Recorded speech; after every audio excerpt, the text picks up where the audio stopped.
Hello दोस्तों, welcome to my YouTube channel आध्यात्म और विज्ञान।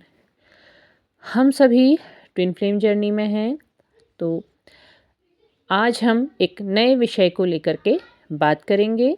पिछले कई दिनों से हमने फेमिनाइन एनर्जी के बारे में काफ़ी कुछ डिस्कस किया है। होने को उसमें अभी बहुत कुछ है, बहुत सारी बातें हैं जो हम आगे भी करते रहेंगे। लेकिन आज मुझे लगा कि क्यों ना थोड़ी सी बात मस्कुलाइन एनर्जी के बारे में भी की जाए कि क्या होता है जब सेपरेशन होता है और फेमिनाइन एनर्जी अवेकन होने लगती है, तो मस्कुलाइन्स के साथ क्या होता है, वो क्या करते हैं, क्या महसूस करते हैं, कैसा उनका जीवन बीतता है, इस बारे में थोड़ा सा हम बात करेंगे। तो जब पहला सेपरेशन होता है, फेमिनाइन एनर्जी अवेकन होने लग जाती है। वो अपने ऊपर धीरे धीरे ही सही पर काम करना शुरू करती है। क्योंकि देखिए, ये कहना बड़ा आसान होता है कि आप अपने ऊपर काम करिए, आप सेल्फ लव कीजिए, सेल्फ हीलिंग में काम कीजिए, 7 चक्रास जागृत कीजिए, पर इतना आसान नहीं होता है। एक दिन में नहीं होता है, एक महीने में नहीं होता है, बहुत समय लगता है। धीरे धीरे उस पे काम होने लगता है, धीरे धीरे हीलिंग शुरू होती है। एक तरीके से कह सकते हैं कि जिसके लिए ईश्वर ने जितना समय निर्धारित किया हुआ है। तो इस समय में क्या होता है, जो मस्कुलाइंस होते हैं, क्योंकि वो रनर के फेज में होते हैं, तो वो भाग जाते हैं। उसके पीछे कोई भी कारण हो सकता है, कभी कभी कारण नहीं भी, मतलब होता है, पर वो कारण बताते नहीं हैं। फेमिनाइन को तो पता भी नहीं चलता है कि आखिर क्या कारण है, क्यों उनके डीएम उनको छोड़ करके चले गए हैं।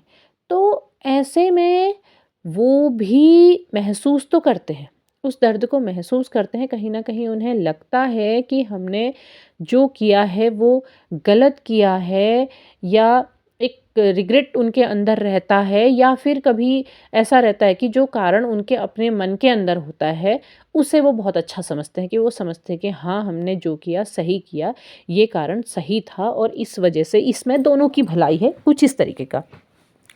और इस दौरान वो बिल्कुल सेपरेशन में चले जाते हैं, एक तरीके से मूव ऑन की एनर्जी में आ जाते हैं, किंतु वो मूव ऑन कर नहीं पाते हैं, क्योंकि उनकी जो ट्विन पार्टनर है वो तो वही है, और वो अपने ऊपर काम भी करने लगी है।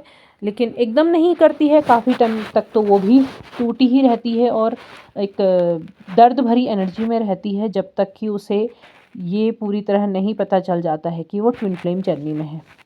तो उस समय जो मस्कुलाइन एनर्जी होते हैं वो भाग जाते हैं, वो इधर उधर प्यार तलाशने लगते हैं। वो किसी और पार्टनर के साथ चले जाते हैं और वहाँ खुशी ढूंढते हैं। लेकिन बहुत ही जल्दी उनका वो भ्रम भी टूट जाता है। बहुत लंबे समय तक वो उस एनर्जी में या उस फेज में नहीं रह पाते हैं, क्योंकि कहीं ना कहीं जब वो अपने ट्विन को धोखा देते हैं कह सकते हैं, या फिर छोड़ के चले जाते हैं कह सकते हैं, तो उस समय ईश्वर उनके सामने जो लेकर के आते हैं वो होते हैं कार्मिक्स। वो कार्मिक्स को उनके सामने लेके आते हैं। अब कार्मिक्स के बारे में आपको पता है कि कार्मिक्स की भी जो अट्रैक्शन होता है वो बिल्कुल ट्विन के बराबर होता है। शुरू में बहुत अच्छा अट्रैक्शन होता है, बिल्कुल ट्विन के बराबर, लेकिन कुछ ही समय में वो उससे ऊबने लगते हैं, या उससे कहीं ना कहीं उन्हें धोखा या कुछ इस तरीके की चीज़ें मिलने लगती हैं। क्योंकि वो ट्विन हैं, तो वो जो चीज़ उन्हें अपने ट्विन पार्टनर्स के साथ महसूस होगी, जो एहसास उसे उन्हें वहाँ मिलेगा, वो कार्मिक्स के साथ मिल ही नहीं सकता है।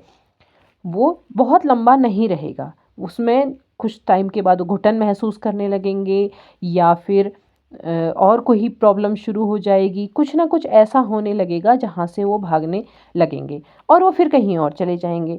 क्योंकि मस्कुलाइन बहुत जगह जाते हैं, वो अलग अलग जगह उस प्यार को तलाशने लगते हैं और खुशी ढूंढने लगते हैं, जो कुछ दिनों से ज़्यादा नहीं चलती है। उस दिन तक बहुत अच्छी रहती है, लेकिन कुछ दिनों के बाद वो फिर ख़त्म हो जाती है।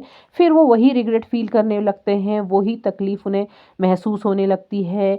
कहीं ना कहीं उनके मन में ये भी आने लगता है कि जो उनकी फेमिनाइन थी, अभी वो ये नहीं जानते कि वो उनकी फेमिनाइन है, लेकिन वो ये जानते हैं कि हाँ, वो पार्टनर जो थी उसके साथ एक बहुत अच्छा एहसास था, क्योंकि फेमिनाइन जब अपने मस्कुलाइन से मिलती है तो वो टूट के प्यार करती है। टूट के प्यार करने का मतलब ये है कि वो अपने आप को पूरी तरह समर्पित कर देती है। वो जो अटैचमेंट होता है उनके बीच का, वैसा कहीं और होता ही नहीं है।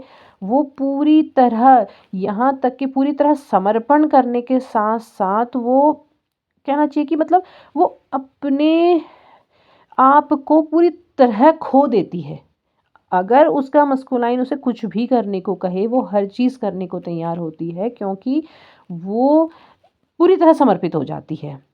वो समाज और मान्यताएँ सब कुछ भूल जाती है जब वो अपने मस्कुलाइन के पास होती है। तो ऐसा प्यार जब वो छोड़ के जाता है, जो मस्कुलाइन उसे छोड़ के जाता है, वो वैसा प्यार कहीं महसूस ही नहीं कर पाता है, कहीं उसको वो चीज़ मिलती ही नहीं है। इसलिए वो बार-बार भटकते रहता है, वो हर जगह जाता है, लेकिन वो अपने फेमिनाइन का जैसा अट्रैक्शन, फेमिनाइन के जैसा प्यार, उन उसकी जैसी केयर, वो सब चीज़ वो महसूस कर ही नहीं पाता है। वो भटकता बहुत जगह है।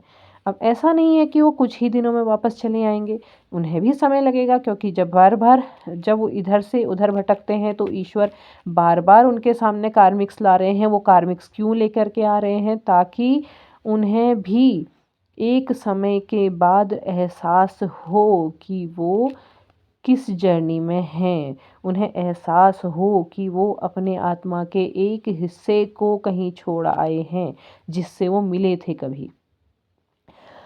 और ये जितनी बार उन्हें ठोकरें मिलती हैं, उतनी बार उन्हें एहसास होता है कि जो भी उन्होंने किया वो गलत किया, या फिर वो दर्द उन्हें महसूस होता है कि जो उनकी फेमिनाइन ने महसूस किया था। अगर वो आस-पास हैं, मतलब बहुत दूर नहीं हैं, आस-पास हैं, तो वो दर्द महसूस करते हैं, लेकिन वो अपनी फेमिनाइन के सामने जताते कभी नहीं हैं। वो कभी भी ये चीज़ नहीं दिखाते हैं कि मुझे भी वैसी ही तकलीफ़ हो रही है, मैं भी वैसा ही महसूस करता हूँ। वो ऐसा कभी अपनी फेमिनाइन को नहीं दिखाते हैं, क्योंकि एक तो वो इगोइस्टिक होते हैं बहुत ज़्यादा, और दूसरा शायद जो उनकी सोल है, कहना चाहिए उनकी जो सोल होती है और उनका जो मन होता है, वो अधिकार समझता है अपनी फेमिनाइन पे, और इसलिए वो झुकना भी नहीं चाहते हैं उसके सामने, लेकिन नज़रें ज़रूर चुराते हैं। वो नज़रें उनके सामने मिला नहीं पाते हैं, क्योंकि वो कहीं न कहीं अपनी फेमिनाइन को धोखा दे रहे हैं, उसे छोड़ के जा रहे हैं और कहीं और उस प्यार को तलाश रहे हैं। तो ऐसे में वो अपनी पार्टनर को धोखा दे रहे हैं, तो वो क्या करते हैं, वो बार-बार उसके सामने आने पर या एहसास होने पर अपने आप को छोटा महसूस ना हो, इसके लिए वो नज़रें ज़रूर चुराते हैं। वो उनसे उनके सामने पावरफुल बनने का ढोंग करते हैं, और ऐसे में उनको हर बार तकलीफ़ होती है। उनके हृदय के कहीं कोने में ये एहसास ज़रूर रहता है कि जो कुछ भी उन्होंने उसके साथ किया था, वो अच्छा नहीं था। उन्हें ऐसा नहीं करना चाहिए था। लेकिन फिर कुछ ही पलों में वो अपने आप को सामाजिक बंधनों और मान्यताओं के हिसाब से ये सोचने लगते हैं कि नहीं, जो भी है सही है, यही रास्ता सही है। अपने रास्ते को सही सिद्ध करने का अपने ही मन में प्रयास करते हैं। वो बातें करते हैं, वो दोनों तरफ से सोचते हैं, लेकिन केवल अपने साथ, अपने अंदर सोचते हैं। वो अपनी फेमिनाइन के सामने उन सारी बातों को ज़ाहिर नहीं करते हैं, और बीच-बीच में ऐसा भी होता है कि उनका मन पलटता है अपनी फेमिनाइन की ओर, लेकिन फिर वो अपने आप को काबू करके फिर बाहर निकल जाते हैं, और ये सिलसिला तब तक चलता रहता है जब तक कि फेमिनाइन अवेकन नहीं हो रही है, पूरी तरीके से अवेकन नहीं हो रही है। और जब वो अवेकन होगी तो उसके बाद फिर उनका कुछ समय के लिए रीयूनियन ज़रूर होगा, और उसके बाद कहीं जा कर के उसमें भी समय लगता है। उसके बाद कहीं जा कर के उनको ये एहसास होता है कि वो इस जर्नी में हैं और फिर उससे जुड़ी हुई बातें वो सीखते भी हैं, समझते भी हैं और उनको जानने का प्रयास भी करते हैं और इस यात्रा में कदम भी रखते हैं। तो ये एक काफ़ी लंबी यात्रा है और काफ़ी लंबी प्रोसेस है। तो फ़िलहाल के लिए मुझे लगता है कि इतनी जानकारी काफ़ी है और आगे मैं इससे जुड़ी और भी बहुत सारी बातें लेकर के आऊँगी। तब तक के लिए धन्यवाद। यदि वीडियो पसंद आता है तो प्लीज़ लाइक करें, शेयर करें और कमेंट करें। मेरे चैनल को सब्सक्राइब करना ना भूलें। और आप लोग मुझसे बात करने के लिए बार बार कह रहे हैं, मुझे थोड़ा सा दुख भी हो रहा है कि अभी मेरे पास ऐसा कोई अलग से सेपरेट नंबर नहीं है जिस पे मैं आपसे बात कर सकूं। आप फ़िलहाल प्रयास कीजिएगा कि इंस्टाग्राम में मुझे मैसेज कर दें, मैं वहाँ पर रिप्लाई जैसे ही देखती हूँ मैं तुरंत रिप्लाई कर देती हूँ। तो फ़िलहाल के लिए इस व्यवस्था को कायम रख लीजिए और जैसे ही होगा फिर मैं नंबर आपके साथ शेयर ज़रूर करूँगी। तब तक के लिए धन्यवाद।